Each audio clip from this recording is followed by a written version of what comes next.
Assalamualaikum warahmatullahi wabarakatuh. Perkenalkan, saya Aisyah Ramawati dari kelas Psikologi Klinis C Universitas Maulana Malik Ibrahim Malang. Kalian pernah nggak sih nonton drama Korea yang judulnya It's Okay That's Love? Ya, drama yang mengangkat tema penyakit mental ini bercerita tentang seorang penulis terkenal yang mengidap skizofrenia bernama Jang Jae-yeol. Karena penyakitnya inilah, ia berhalusinasi memiliki seorang teman SMA bernama Han Kang-woo yang selalu diajaknya berbicara.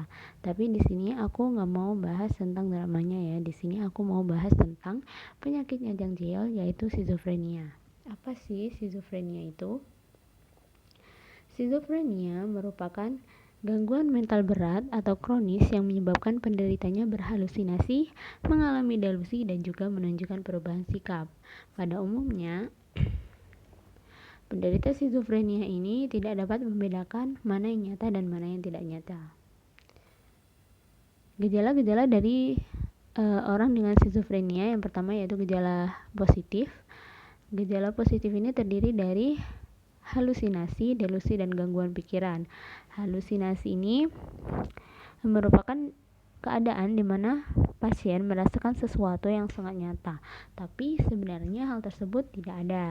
Lalu yang kedua yaitu delusi, di mana pasien memiliki keyakinan yang kuat tanpa dasar yang jelas. Biasanya tetap teguh walaupun diberikan bukti yang nyata. Misalnya nih, seorang pasien skizofrenia percaya bahwa dia sedang diikuti seseorang, padahal gak ada yang mengikutinya. Gangguan yang ketiga yaitu gangguan pikiran, di mana pikiran dari orang skizofrenia ini menjadi tidak jelas, lalu tidak logis, lalu bicaranya juga tidak teratur, berbicara dengan dirinya sendiri, atau bahkan bisa berhenti berbicara secara tiba-tiba. Yang kedua yaitu gejala negatif.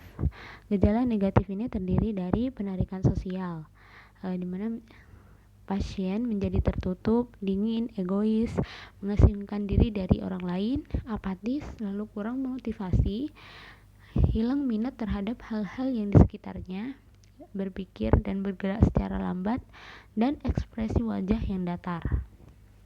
Nomor 3 yaitu gejala kognitif, di mana gejala yang berkaitan dengan kognitif pasien seperti sulit berkonsentrasi, susah menerima informasi, dan susah membuat keputusan. Skizofrenia ini dibagi menjadi beberapa tipe. Di antaranya yaitu tipe hebephrenic, di mana skizofrenia hebephrenic ini penderitanya memiliki gejala-gejala yaitu pikiran yang kacau, tidak dimengerti apa maksudnya atau foolish. Nah, hal ini itu bisa dilihat dari kata-kata yang diucapkan oleh si pasien itu tidak ada hubungan satu dengan yang lain. Lalu itu perasaan yang datar, terus perilaku dan tertawa kekanak-kanakan atau senyum yang menunjukkan rasa puas diri, waham atau delusi yang tidak jelas dan tidak sistematis, halusinasi yang terpecah-pecah, dan berperilaku aneh. Lalu yang kedua, skizofrenia katatonik, di mana penderita skizofrenia katatonik ini ditandai dengan adanya gangguan pergerakan seperti mematung atau bisa juga hiperaktif. Namun dari beberapa kasus yang ditemukan, penderita skizofrenia dengan katatonik ini sama sekali tidak mau berbicara atau senang mengulangi perkataan orang lain. Lalu skizofrenia paranoid lah. Skizofrenia paranoid ini yang merupakan tipe skizofrenia yang paling banyak ditemukan di tengah masyarakat. Gejalanya ini berupa waham dan halusinasi yang mencolok. Waham yang muncul itu biasanya waham kebesaran, lalu waham kecemburuan, waham keagamaan, waham kejar, waham rujukan, waham pengaruh, dan lain-lain. Biasanya halusinasi yang muncul pada skizofrenia tipe ini yaitu halusinasi akustik, yaitu berupa ancaman, perintah, atau menghina. Sebelum mendiagnosa, seorang psikolog atau psikiater harus melakukan asesmen.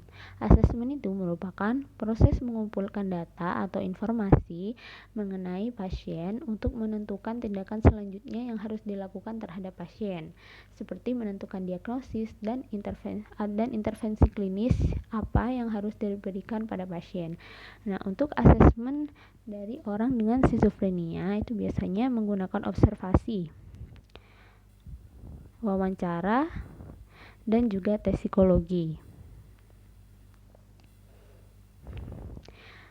Intervensi atau terapi apa saja sih yang digunakan untuk orang dengan skizofrenia?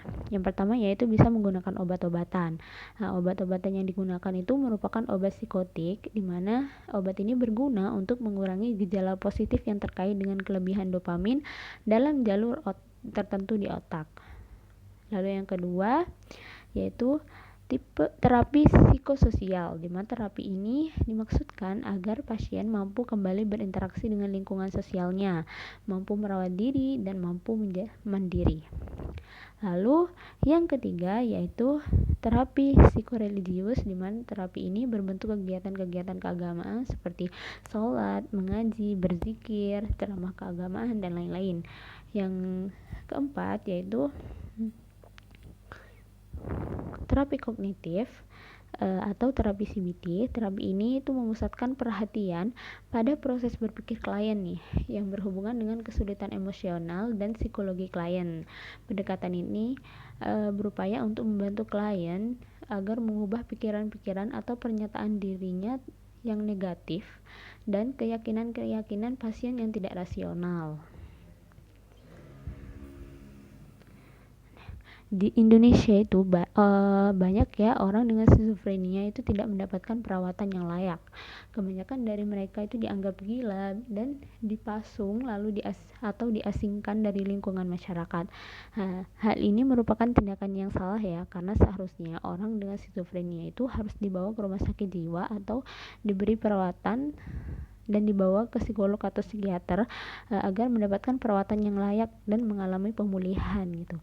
Untuk kalian yang memiliki keluarga atau kerabat atau teman yang memiliki penyakit skizofrenia ini, mari rangkul mereka dan pastikan mereka mendapatkan perawatan yang layak. Sekian dari saya. Wassalamualaikum warahmatullahi wabarakatuh.